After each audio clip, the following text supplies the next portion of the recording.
ladies and gentlemen, welcome back to the channel. The Toronto Raptors 100% have the ability to make a deep playoff run. Very much so. Now, currently they're the 7th seed. They're knocking on Cleveland's door, though. Both teams dealing with a bunch of injuries all season, might I add, but they play tomorrow night, and that's going to be an interesting game. I'm sorry, Cavs fans, but I definitely have Toronto tomorrow night, even if they're without OG Anunoby. It just, there's something about this Toronto team, man. There's just something about it. Obviously, I'm not trying to throw any disrespect to the Cleveland Cavaliers, but I'm going to give you guys a stat. And this is a crazy-ass stat. So you guys know I live here in Chicago. I'm a big Bulls fan. Well, the Bulls, when they're playing a top 3 team in either conference, East or West, the Bulls are 0-16. 0-16.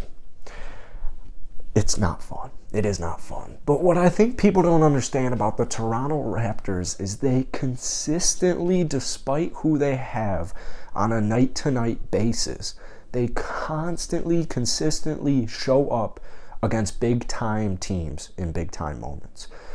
So I was looking at StatMuse today. I saw my boy Luca Rosano talking about this. The Toronto Raptors have the best record in the entire NBA against top 3 teams in each conference. They are 10-5. For an example, number 2, you have the red-hot Boston Celtics at 9-5. Number 3, you have the Timberwolves, who they're a sleeper as well, at 9-7. Number 4, you got the Bucks at 6-5, and then you have the Nuggets at number 5 at 8-7. The Toronto Raptors are 10-5 against top 3 teams in the conference. They've been dealing with injury after injury after injury. I think one of you guys dropped a comment yesterday saying they've played like 17 games as a healthy unit this year. That's crazy. The starters. Welcome back to the channel, though, man. If you're new here, be sure to hit that subscribe button. Raptor Nation, we're shooting for the stars on this video. Let's try and hit 250 likes. That would be absolutely amazing. I'm just super excited not only about tomorrow's game.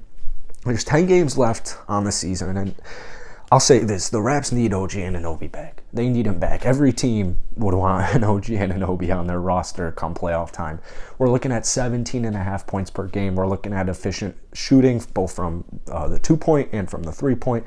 Obviously can make his free throws. And defense, I don't even think I need to elaborate on OG Anunoby's defense. He's just that freaking guy on that end. So you have a starting lineup of Freddie V, Gary Trent Jr., OG, Scotty Barnes, and Pascal Siakam.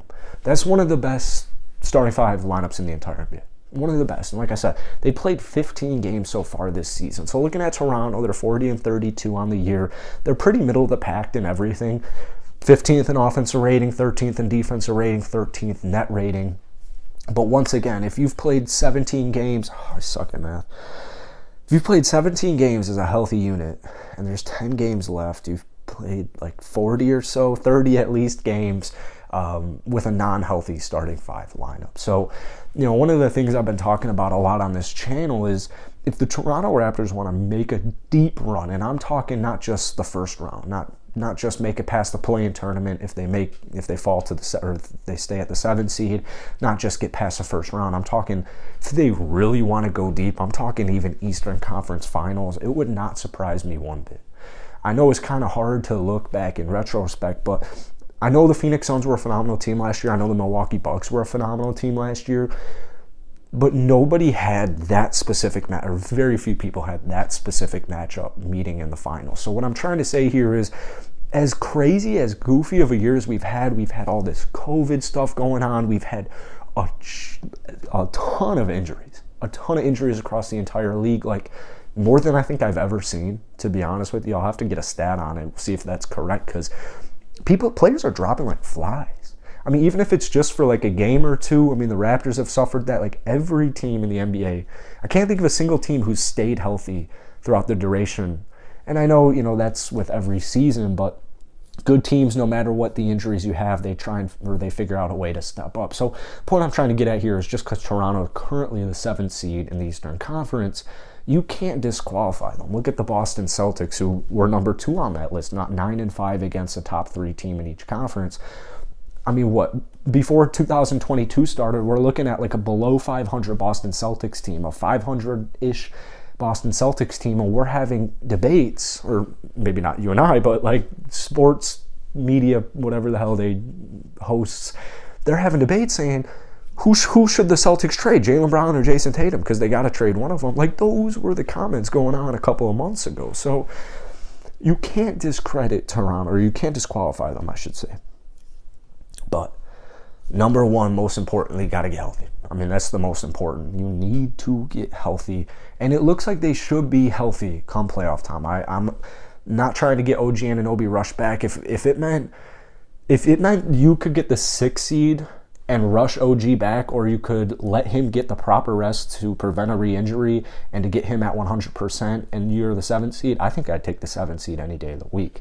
I can't remember who's the 2 seed right now. We actually might have it here. It's either, I think it's Milwaukee right now. Toronto doesn't want to play Milwaukee. Miami doesn't want to.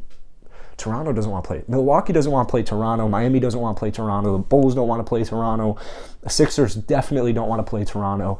The Sixers and the Raptors met up in their first round. I'd say Raptors, and I don't want to get greedy and say 5, but I'd say 6.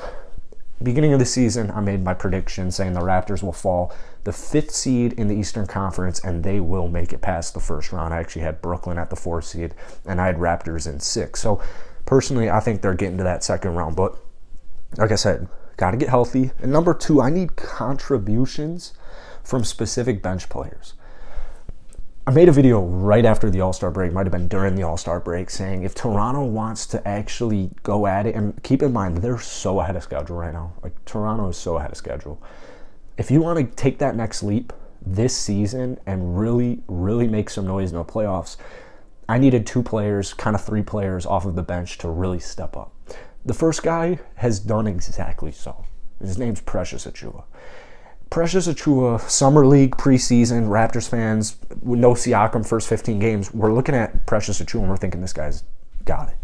I mean, Miami really effed that up. Like, this guy's got it. A couple weeks go by, a couple games go by, teams start to scout him a little bit more, teams kind of know his tendencies, so perfect time for Siakam to come back. So you have Precious Achiuwa move on to the bench.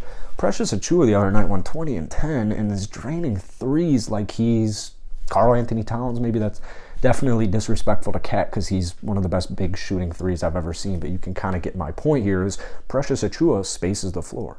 Almost everyone on the Raptors can shoot a 3. Pretty much every player on that roster can shoot a 3.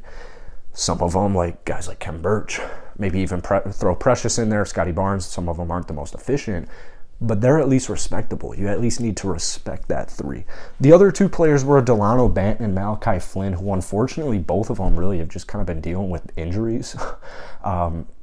I was really thinking Malachi Flynn because when Freddie was out for that handful of games, he was getting starts and he was dropping really solid stat lines and he was just looking really solid, really looking confident out there. Second half type of player. We saw it last year. Malachi Flynn, to me, second half type of player. He's only in his second year. Defensively, he's really solid as well. Banton can do everything except maybe consistently shoot a 3. So those are the 2 other players that I need to step up with Precious Achiuwa. But like I said, we haven't really been able to see either of those players, specifically Malachi Flynn, just because of all these damn injuries. But that's going to change. That is definitely going to change, and it's already kind of started to change. So yeah, that's really it for today. I would love to hear down below where you guys have the Toronto Raptors finishing in the playoffs, but I thought that stat, 10-5 against the top 3 teams in each conference, I thought that was pretty mind-opening, pretty mind-blowing. So 250 likes, Raps Nation. If you guys are still watching, you wouldn't mind hitting that like button, dropping a comment for the algorithm, and as always, subscribe if you enjoyed. I'll see you guys later.